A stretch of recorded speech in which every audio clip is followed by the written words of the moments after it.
Let me see if I can get this for you guys. I don't know why it's breaking me off here. YouTube problems, you know, on recording. Yeah, this is going to be part 2 of raccoon skinning for the fur market. Okay? Watch my part 1 video to get up to this point. Up to this point, we're good. Alright? Now, you're going to keep running your hide down. Round and around and around. Just keep on spinning it. You can grab the hide down low, always keeping tension on it. The more tension you can put on it while you're skinning, the better off you are going to be.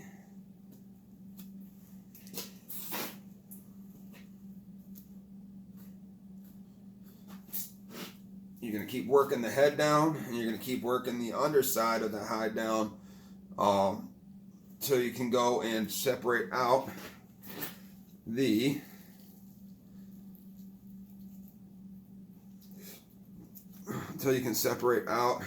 the hide from the legs.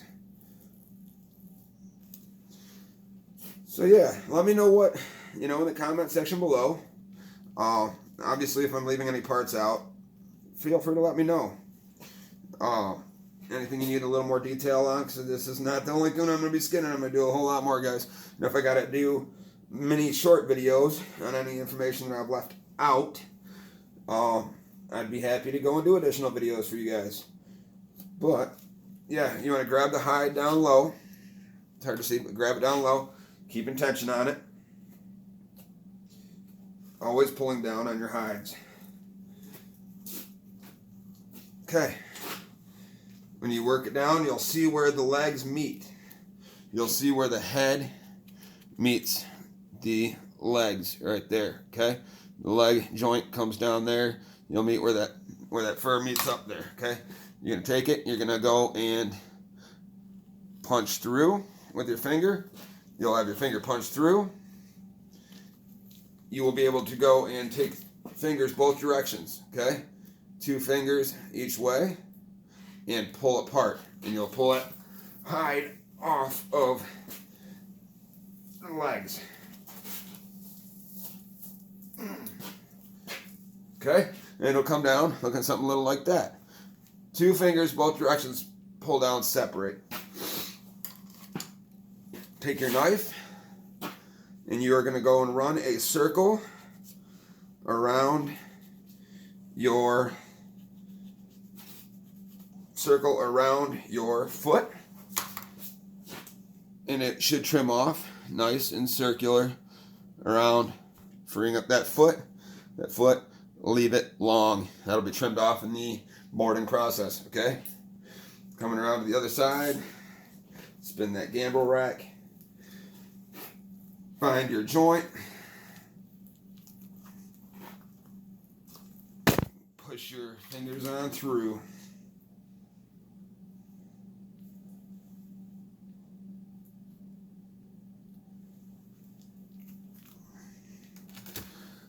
And before you do your pulling on these legs, put the knife down. I had a bad situation last year that I had a knife in my hand while I was doing my pulling, and I ran it through the hide and through my glove, and damn near took my my finger straight down to the bone.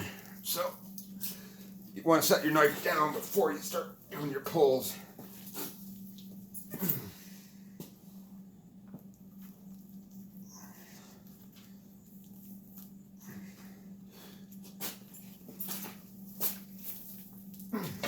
And put some muscle into it, guys. You ain't gonna damage the hide.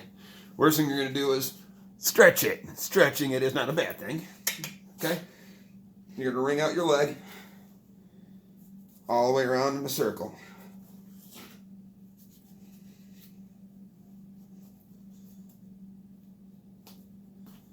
Boom. You're gonna free up your other foot. Sounds like this one has a broken leg too. You can hear it.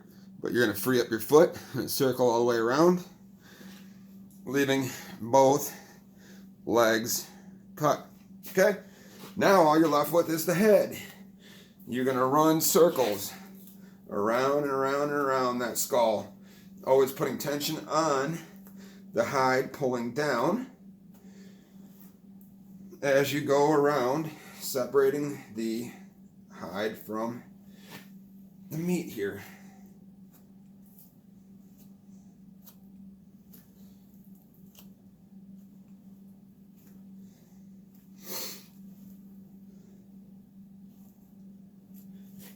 Okay, and again, you can grab around where the base of the nose is.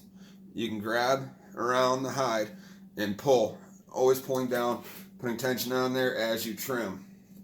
Okay, and you want to keep your knife blade at roughly a 45-degree angle or so towards the meat itself, because it's better to make a cut in the meat than in the hide. Okay, as you work your way down around the skull as you go, you will start to see the separation of where your ears meet on the hide. Okay? And we'll give you a better close-up here in a second.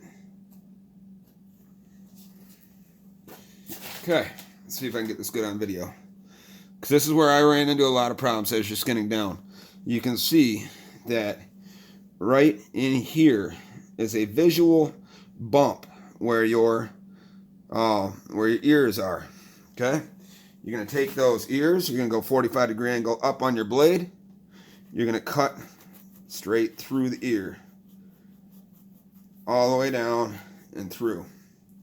Okay? And that will free your ear up from the carcass. Boom. See if I can get a better visual for you. Okay? See? Just like that. It'll free it up. That's a big point, guys. That's, one of the hard parts to find is where that bump meets right up in here, where that bump meets where you got to trim through for the ears. Take your time on the ear areas because you're going for presentation here, guys.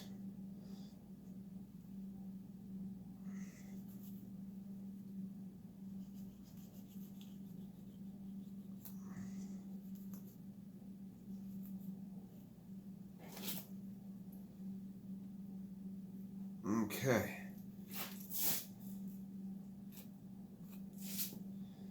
And once you're below those ears, you can actually take your thumb and you can put your thumb in those ear holes and use that as a little bit of leverage when you're pulling down on, that's going to be hard, when you're pulling down on your hide. And you're going to continue to ring around and around and around that skull.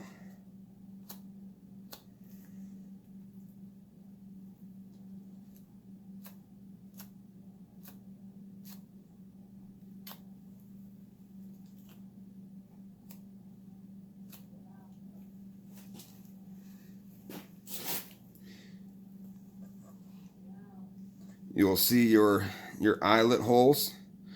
Same thing as ears, 45-degree angle up. Trim it straight through on both sides.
Okay, when you get to the lower jaw, it's hard to get a good visual here. You'll be able to see where the lower jaw pulls through. You're going to go and take and cut that fur straight through, because the lower jaw holds no value to the fur market. You're going to go and make a cut straight through on the fur on the lower jaw, freeing that up right there, guys. Okay, the lower jaw has no value on the fur market. Free up that lower jaw, trim off that last little bit, and then work your way around the nose until you get down to the cartilage of the nose. Okay, see if I can get a good visual for you guys here. I'm trying to do with the light. You work it all the way down. When you get to the cartilage of the nose, keep on working around and around that cartilage, and you should be able to pull that cartilage straight through like that. You'll actually leave the cartilage of the nose on your hide. Okay? That right there is your skinned out coon hide. Hang it up, get it out of the way. And another little tip. You always want to make the best of these animals. Show a respect for these animals. Use every portion you can. Okay? And the fur market's down. We want to get every dollar we possibly can. And a little tip I came across with along the way is, believe it or not, this penis bone in here, you save that. You save that, and believe it or not, I don't know if it's witchcraft, voodoo, whatever the hell it might be, I'm not really sure.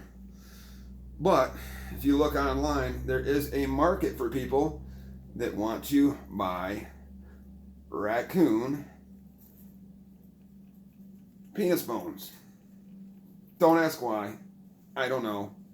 But every one of them you get that's a male coon, go ahead and cut off that penis bone, throw it in a box, throw it in a bucket, and save that. They don't pay a whole lot. I think they're like 5 or 10 cents a piece. But you do a few hundred coons a season, you save these, you go online, you look for the buyers. They're technically called, from what I have read, the love bone. Go figure, right? The love bone. There's people out there that buy them. You get enough of these a season, it adds up to a couple of dollars. And again, it's all about showing respect to the animal. It's about using every bit of it you can. Save this penis bone right here. Save the love bone, guys. Throw a bunch of them in a bucket. And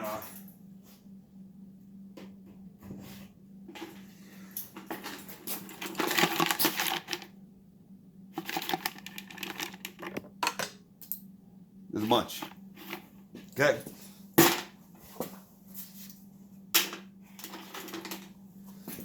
They will dry out and look something a little bit like that. They do dry. So, money bucket, guys.